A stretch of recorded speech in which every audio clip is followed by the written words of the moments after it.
Bonjour à tous et à toutes, je suis Nicolas, passionné d'immobilier et adepte de la location meublée saisonnière depuis de nombreuses années sur la commune de Limoges. Vous trouverez sur mon blog conseils et astuces concrets pour développer votre activité de loueur en toute simplicité. Pour faire suite à ce podcast et cette vidéo vont se consacrer à la gestion d'une réservation que vous qualifiez de douteuse ou tout simplement qui vous met mal à l'aise parce que vous avez de réels soupçons quant à la nature de la locataire ou du locataire qui pourrait s'adonner à une activité de prostitution et mettre en péril ainsi votre activité de location saisonnière au sein donc de votre hébergement. Il s'agit là donc de vous d'apporter quelques solutions pour mettre un terme à des demandes de réservation douteuses. Alors, comment procéder? Alors, mon propos aura pour effet surtout d'intéresser des personnes qui font de la gestion directe, parce que si vous faites de la gestion complètement déléguée à des agences immobilières spécialisées, il ne sera pas de votre ressort de gérer donc les allées et venues donc des clients de passage pouvant être amenés à séjourner chez vous. Donc, si vous faites de la gestion en direct, et que par exemple vous êtes amené donc à gérer les paiements en direct, c'est ce que moi je recommande à chaque personne faisant de la location courte durée. C'est très peu chronophage, mais ça a au moins pour intérêt de maîtriser votre business d'un point de vue marketing et commercial et aussi sur votre politique tarifaire que vous êtes amené à appliquer. Eh bien, vous pouvez très bien, si par exemple la personne réserve par Booking, mettre la carte de crédit invalide. Vous avez effectivement le prétexte d'utiliser ce motif de telle manière à ce que par la suite vous puissiez annuler la réservation sans aucun frais à votre intention. Alors effectivement, la motivation légitime ne sera pas satisfaite. Alors, sauf si vraiment votre locataire réserve avec une carte de crédit qui n'a pas suffisamment de fonds, sinon qui est erronée au niveau du code qui a été inscrit au moment de l'enregistrement et de la réservation de votre client, et de cette réservation donc qui vous paraît douteuse ou qui vous met mal à l'aise, et bien concrètement, sachez que si votre client doit arriver la veille de la réservation, normalement il aura 11 heures par booking pour remettre à jour ses coordonnées bancaires. Ce délai satisfait, s'il n'a pas remis ses coordonnées de carte à jour dans le délai imparti, libre à vous d'y mettre un terme, donc d'annuler la réservation et de libérer à nouveau donc les dates pour satisfaire à d'autres réservations sur les dates donc qui sont devenues vacantes. La deuxième possibilité qui est faite, c'est de ne jamais accepter les réservations de dernière minute. Ça vous permettra, en mettant par exemple un délai préalable avant toute arrivée, d'avoir un délai de réaction pour pouvoir agir, pour tout simplement gérer une réservation qui pourrait vous mettre mal à l'aise, sinon qui ne pourrait ne pas être conforme à vos conditions générales de vente. Alors je m'explique. Généralement, moi j'ai pris une restriction de 24 heures minimale, mais vous pouvez par exemple être à l'aise aussi pour des soucis d'organisation de faire que toute réservation effectuée ne sera pas effective avant un délai de 24 à 48 heures, voire davantage, ben, pour tout simplement organiser le planning logistique pour, par exemple, l'entretien de chaque appartement, entre chaque location, pour le remettre en ordre, faire le ménage, changer les draps, etc. Donc, ce délai imparti déjà aura pour effet d'éviter les difficultés pour vous laisser le temps de réagir si vous êtes amené, par exemple, à mettre un terme à une demande de réservation sur une personne qui pourrait exercer une activité d'escorting, du moins si vous avez des preuves avérées, des soupçons pour agir en ce sens. Donc là, de la même manière, vous pourrez mettre la carte invalide auprès de votre client Booking en mettant donc vous allez sur la réservation en question et là vous allez donc cliquer sur coordonnées de carte invalide. On va vous demander plusieurs motifs de refus. Donc là vous choisissez celui qui est le plus opportun à votre goût. Vous mettez les 4 derniers numéros de la carte bancaire qui a été renseignée pour cette réservation et là vous cliquez. Donc dans les 24 heures, le client doit mettre à jour ses coordonnées de carte. S'il ne l'a pas fait, là encore, vous pourrez mettre un terme en annulant la réservation à celle-ci. Alors moi ce que je fais, parce que des fois c'est pénible de devoir attendre 24 heures ou 11 heures pour agir, rien ne vous empêche de faire un petit mot à votre locataire par messagerie, soit par l'interface Booking, sinon par SMS, pour leur indiquer que la carte renseignée est invalide, et du coup les inviter à remettre à jour à nouveau leurs coordonnées de carte, car sachez que dès lors, à partir du moment où ils ont remis à jour leurs coordonnées de carte bancaire, vous pouvez également procéder à l'annulation dans la foulée. Ça vous permettra ainsi de gagner du temps si vous souhaitez de votre côté, sans avoir à justifier du motif, mettre un terme à la location. Alors c'est une méthode qui est peu orthodoxe, j'en conviens, mais en tout cas c'est la seule méthode que j'ai pu trouver moi à mon niveau pour pouvoir mettre un terme à une demande de réservation qui me met mal à l'aise parce que j'ai de forts soupçons sur la personne qui est amenée à rentrer chez moi. Alors, je vous avoue que c'est excessivement rare. C'est très très rare que je sois amené à faire ça parce que le plus souvent, c'est souvent des clients qui se sont trompés dans leurs coordonnées de carte bancaire, sinon dans les cartes bancaires qui ont servi à la réservation et qui présentent un avoir insuffisant pour satisfaire au paiement de la réservation et également à la prise de l'empreinte de carte pour le dépôt de garantie que je réclame pour chacun de mes appartements. Mais si vous voulez, ça peut être un moyen, si vous optez pour ce mécanisme de gestion, d'avoir un atout dans votre manche pour pouvoir, si vous êtes sûr que le locataire qui est susceptible de venir chez vous, ça donne à cette activité parce que vous avez trouvé son annonce sur le web, sinon vous la dites, il y a des locataires qui vous le disent clairement, ce qu'ils font et pourquoi ils viennent. Donc du coup, n'hésitez pas à procéder comme ça. En revanche, n'employez pas ce type de fonctionnement pour d'autres raisons, hein. Il ne s'agit pas de discriminer ou d'avoir de mauvaises intentions à l'égard des voyageurs que vous êtes susceptible de recevoir. Sinon, il ne faut pas faire ce type d'activité. Mais en tout cas, quand vous avez par exemple des certitudes et des preuves à l'appui que le client pouvant venir chez vous va faire du business, notamment en liaison avec de l'escorting ou de la prostitution, vous pouvez en amont donc mettre un terme à cette demande de réservation. Alors ça c'est pour Booking. Concernant Airbnb, il y a d'autres possibilités qui sont gratuites aussi, qui n'augurent pas forcément d'avoir des pénalités quand vous avez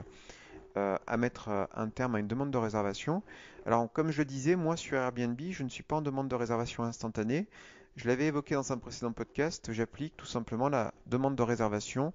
sur requête. Donc concrètement, un client qui souhaite être hébergé chez moi va avoir pour effet de m'envoyer une demande de réservation. Donc le client lui aura déjà payé la réservation et c'est à moi de valider, d'approuver ou de refuser la demande de réservation. Donc là encore, la seule limite à ce système, alors l'avantage c'est que vous pouvez, si la réservation pour une raison ou pour une autre vous met mal à l'aise, vous pouvez y mettre un terme, vous pouvez refuser donc du coup l'accès à votre appartement de cette réservation. Donc Airbnb ne vous prélèvera pas de pénalité. Bien entendu, si vous faites l'opération trop souvent, de façon trop fréquente, là peut-être que vous pourriez avoir des pénalités, mais je crois, pour m'être renseigné à l'époque on était, alors je vous parle, quand je dis à l'époque c'est il y a quelques mois, hein, on était sur une franchise, vous aviez droit à 3 annulations sans avoir à subir de pénalité. Voilà. Alors on parle de 3 annulations, alors à l'époque c'était par an et tout appartement confondu. C'est-à-dire que vous en ayez un ou six, c'était au global. Donc vérifiez peut-être cet élément avec un agent de Airbnb si un jour vous êtes confronté à ça, avant d'opérer à l'annulation pour ne pas être embêté. Donc concrètement, ce que je veux vous dire par là, c'est que l'avantage, donc, c'est de pouvoir annuler une réservation sur requête quand bon vous semble. Il faut simplement interagir dans un délai de 24 heures et de ne pas opérer cette opération trop souvent, si j'ose dire, sans me répéter, parce que vous pouvez à un moment donné vous trouver avec des pénalités d'annulation. Et même Airbnb, dans la phase de refus que vous pouvez émettre pour une demande de réservation, si vous avez fait par exemple 5 ou 6 demandes de refus, pourra vous dire qu'à partir d'un certain nombre, vous vous exposez à telle ou telle pénalité. Donc faites bien attention quand même de ne pas en abuser. Le deuxième inconvénient que ça peut avoir, indépendamment des pénalités éventuelles, c'est un déclassement dans les résultats de recherche à venir de votre annonce ou de vos annonces. Parce qu'effectivement, Airbnb va mettre en avant tout simplement les annonces les plus porteuses en termes de business et bien entendu qui répond aux critères qualitatifs qu'édicte Airbnb en termes d'accueil, avec la qualité de super host. Donc il va de soi que mieux vous êtes noté, plus vous faites de business, c'est-à-dire que plus vous avez un taux de conversion important sur chacune de vos annonces avec Airbnb, bien mieux vous apparaîtrez dans les résultats de recherche. Ça fait partie des critères de l'algorithme de Airbnb. Mais il faut avoir à l'idée quand même malgré tout, au-delà de ça, qu'une fois que vous avez refusé au bout d'un certain nombre de fois les clients potentiels, vous pouvez être astreint à voir votre annonce déclassée dans les résultats de recherche. Donc c'est un risque également que vous prenez.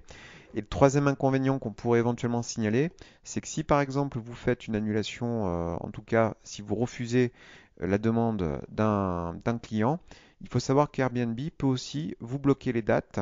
de votre appartement pour les dates que vous avez refusées auprès d'Airbnb. Alors,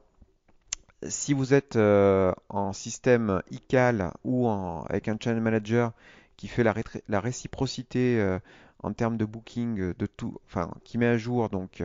les plages bloquées par Airbnb sur l'ensemble de vos calendriers, et si vos plages donc demeurent bloquées parce que vous avez annulé donc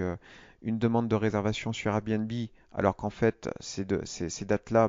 restent disponibles et libres, ça pourrait être un inconvénient majeur, si vous voulez, dans l'exercice de votre activité, parce que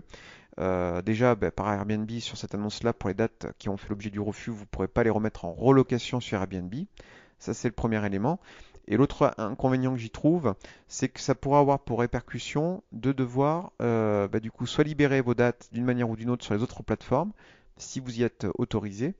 et sinon, si vous faites de la location en direct, d'avoir la seule solution, eh bien de proposer ces mêmes dates-là et de faire une gestion autre que celle par le biais de votre channel manager, si vous êtes en système automatique, de la réservation que vous pourriez avoir à gérer donc en direct. Donc voilà des nuances que je souhaite aborder, mais le cœur quand même de votre action, c'est de ne pas systématiser la chose, mais c'est de pouvoir dire que avec la réservation sur requête, il sera plus aisé de refuser donc l'accès à votre appartement ou à votre gîte d'un voyageur qui pourrait vous mettre mal à l'aise, sinon dont vous avez de sérieux soupçons qui pourrait exercer l'activité de prostitution. Sachant que sur Airbnb c'est moins évident puisque vous avez accès aux coordonnées de votre locataire et à sa fiche qu'une fois que la réservation est validée. Donc là j'émets des réserves, mais en tout cas si vous souhaitez une complète maîtrise de votre business de bout en bout, procédez comme ça, c'est la demande de réservation systématique, que vous ayez la possibilité de valider ou non selon votre souhait d'accueil et votre capacité de pouvoir accueillir cette personne pour les dates qu'il a demandées. Donc ça, c'était la deuxième méthode, après les cartes invalides sur Booking. Si vous avez votre propre système de gestion par le Channel Manager, donc sur votre propre site web, donc là, vous aurez normalement la faculté de pouvoir annuler la réservation pour des motifs bien sûr avérés, hein, toujours, soit parce que la carte a été invalide du fait des coordonnées qui vous ont pas été, les bonnes coordonnées vous ont pas été données, sinon parce que la provision était insuffisante, ou alors très simplement pour rebondir sur le sujet de ce podcast, vous avez, euh, vous êtes mal à l'aise et où vous avez pu avoir des éléments concrets qui ont pu indiquer que la personne qui veut venir chez vous veut s'adonner à l'activité de prostitution. Donc n'hésitez pas à être vigilant sur ces moyens-là. Ce sont des leviers qui vous permettront d'exercer votre activité plus sereinement si tant est que vous ayez une demande de réservation douteuse par rapport à l'activité que pourrait exercer votre locataire chez vous. Donc j'espère que ce podcast et cette vidéo vous aura été utile et vous aura éclairé sur le sujet. En tout cas, n'hésitez pas à la commenter. Ce contenu est accessible donc qu'à certaines personnes pouvant avoir intérêt à écouter et puis à agir dans ce mode de gestion. N'hésitez pas bien sûr à partager ce podcast s'il vous a plu et bien entendu, je vais vous remercier de votre écoute et je vais vous inviter également à vous abonner à ma chaîne YouTube Locastus et à mon blog locastus.com pour être mis à jour de mes prochaines publications. Je vous souhaite à tous et à toutes une très bonne fin de journée et je vous dis à très bientôt.